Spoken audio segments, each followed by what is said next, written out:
Et si tu es une femme, eh bien, tu secoues justement ton croupillon dans tous les sens parce que tu dois te défouler. Et là, finalement, tu remarques qu'il y a un visage, un regard qui te dévisage. C'est-à-dire que quelqu'un qui te regarde et qui ne te quitte pas les yeux. Vous savez, parfois on n'a pas besoin d'évoquer quelque chose. Parfois on n'a pas besoin de parler. Le simple fait de regarder quelqu'un peut transmettre un message. Oui, parfois, l'expression faciale parle mieux que les mots.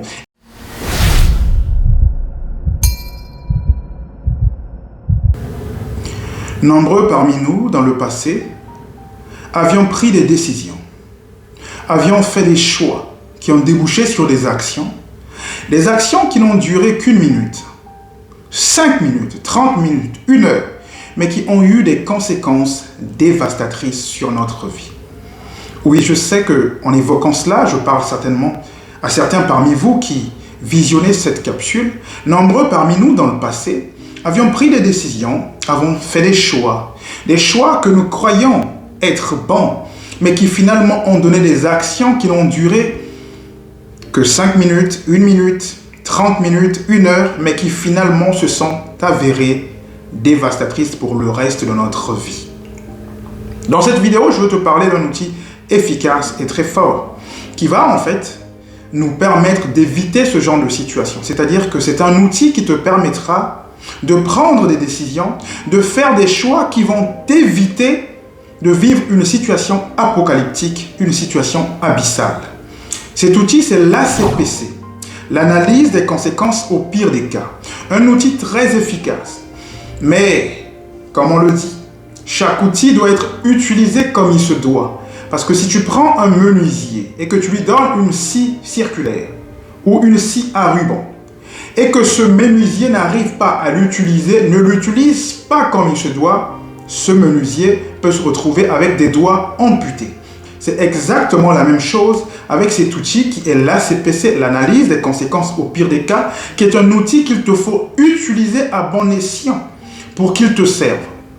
Alors lorsque je fais allusion ici de l'utilisation de cet outil, je fais surtout allusion à ce que tu sois authentique avec toi-même, que tu sois vrai avec toi-même, que tu sois juste avec toi-même.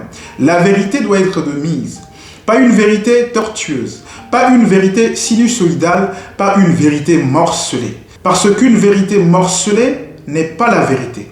La vérité n'est vraie que lorsqu'elle est totale. Donc il te faut parler à toi-même un langage vrai, un langage rempli de vérité, de justice, d'authenticité. Mais évidemment, c'est un outil et chaque outil a forcément quelques conditions. Ici, les conditions de l'ACPC sont 3 questions fondamentales que tu dois te poser chaque fois que tu es confronté à une situation.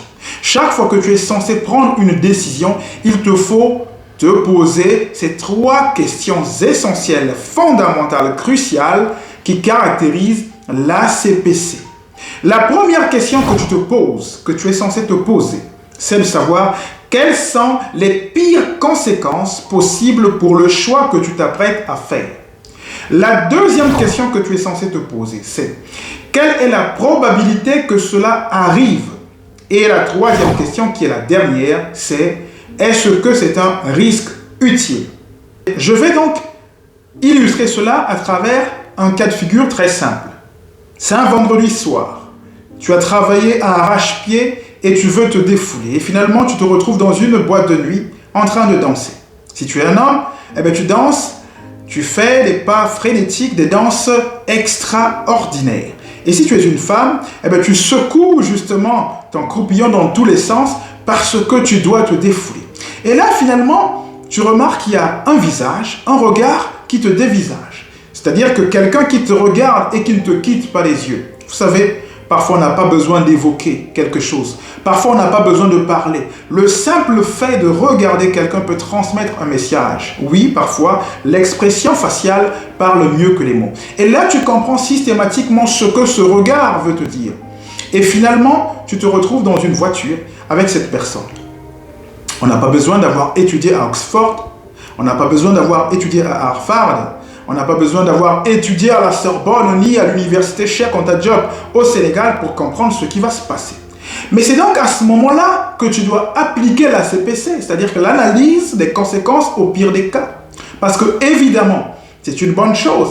C'est une grâce que tu te retrouves gratuitement avec cette personne parce qu'on sait véritablement ce qui va se passer. Mais attention, parce que ce qui est gratuit est dangereux, ce qui est gratuit cache véritablement un danger. C'est donc à ce moment-là que tu es censé appliquer la CPC, c'est-à-dire que tu es censé te poser les 3 questions cruciales qui caractérisent cet outil puissant qui va te permettre de ne pas prendre des décisions qui te seront préjudiciables. La première question, comme nous l'avons vu, c'est de savoir quelles sont les pires conséquences possibles du choix que je m'en vais faire. Quelles sont les pires conséquences du choix que tu t'apprêtes à faire? Ben c'est clair. La première conséquence, c'est que tu peux attraper une MST, c'est-à-dire qu'une maladie sexuellement transmissible. La deuxième conséquence possible, c'est que tu peux justement tomber enceinte si tu es une femme. Mais enceinte, donc une grossesse indésirable et indésirée, mais d'autant plus avec une personne que tu ne connais pas. Et si tu es un homme, eh bien c'est engrosser, bien évidemment, une femme, te retrouver avec un enfant, bien évidemment, indésirable et indésiré, avec une personne que tu ne connais pas. Et une autre conséquence possible, c'est que tu puisses justement te retrouver devant la justice, être accusé d'avoir commis un... Alors nous sommes sur YouTube, il y a des termes donc, que je ne peux pas utiliser, mais je compte sur votre intelligence et je sais que vous avez compris. Donc il y a 3 conséquences possibles. C'est bien évidemment attraper une MST, la grossesse ou te retrouver, en tout cas si tu es un homme, te retrouver à la barre pour justement être accusé de quelque chose que tu n'as pas effectué. À ce moment-là, tu te poses la deuxième question. C'est quelle est la probabilité que cela arrive? Quelle est la probabilité que j'attrape une MST?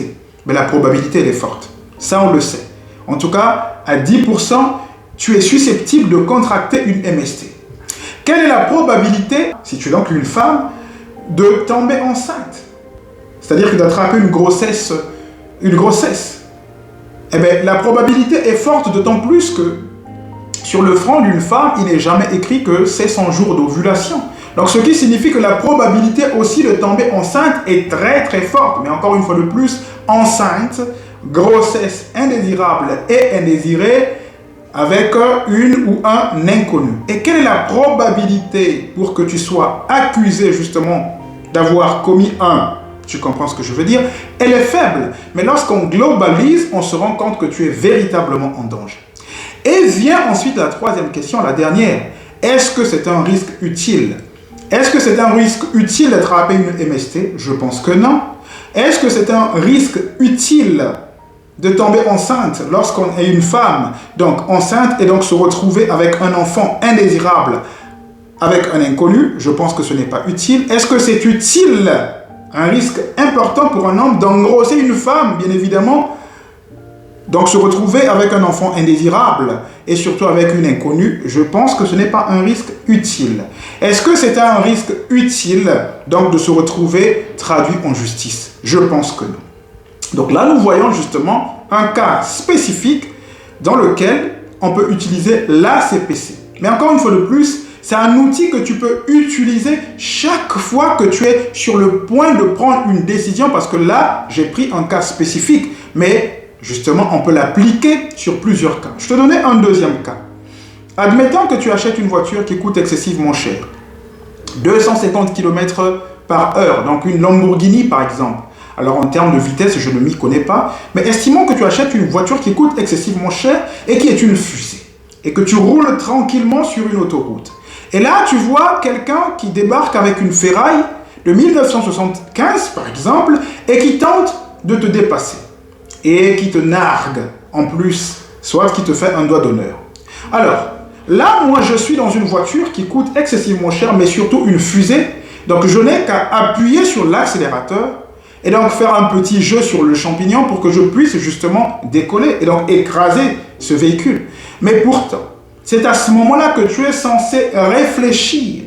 C'est donc à ce moment-là que tu es censé appliquer la CPC, l'analyse des conséquences au pire des cas. Et donc là, tu te poses les 3 questions fondamentales.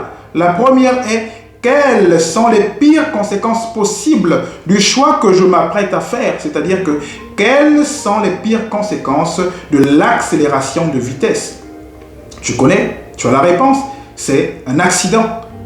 Et si tu fais un accident en Lamborghini, c'est sûr et certain que tu perds la vie. Et si tu as la chance de ne pas perdre la vie, eh bien, tu vas certainement causer la mort d'une autre personne parce que n'oublions pas qu'il s'agit d'une fusée. Et quelle est la probabilité pour que cela arrive? Il n'y a qu'à voir sur Internet. La quasi-totalité des accidents de circulation sont des accidents qui sont dus à l'excès de vitesse. Ce n'est pas moi qui le dis, ce sont les statistiques qui le disent. Et est-ce que c'est un risque utile? Assurément, assurément pas. Donc tu vois que tu peux appliquer l'ACPC dans tout ce que tu fais. En tout cas, chaque fois que tu es confronté à prendre une décision difficile. Je vais donc résumer cette vidéo. Cette vidéo te parle d'un outil efficace qui te permettra de prendre des décisions qui s'imposent, de faire des choix qu'il faut pour ne pas que tu te retrouves dans une situation abyssale, pour ne pas que tu te retrouves à regretter ce que tu as fait, pour ne pas que tu te retrouves dans une situation irrémédiable. Et donc cet outil, l'ACPC, est caractérisé par 3 questions fondamentales que tu dois te poser chaque fois que tu es sur le point donc de prendre une décision. La première question, c'est quelles sont les pires conséquences du choix que je m'apprête à faire? La deuxième question, c'est quelle est la probabilité que cela arrive? Et la troisième, dernière question, c'est est-ce que c'est un choix utile?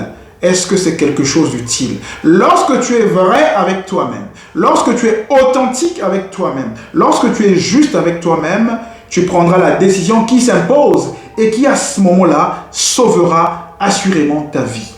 J'espère t'avoir parlé et j'espère te parler encore dans les jours à venir. Mais si tu n'es pas encore abonné à cette chaîne, abonne-toi. Active la cloche de notification pour que tu reçoives nos vidéos. Like et surtout partage au moins à 2, 3, 4 personnes de ton entourage afin de faire en sorte que cette chaîne puisse grandir. Rien n'est encore perdu. Tout est encore possible. Mais c'est maintenant qu'il faut agir, car demain sera trop tard. Agir, c'est sortir de sa zone de confort. Agir, c'est s'armer de courage et ne pas avoir peur d'affronter les situations difficiles. Agir, c'est être conscient qu'on ne fera pas toujours l'unanimité, mais c'est tant mieux parce qu'on est seul, on meurt seul. Agir, c'est ne pas attendre les autres pour commencer. Thinking, struggle, resurrection.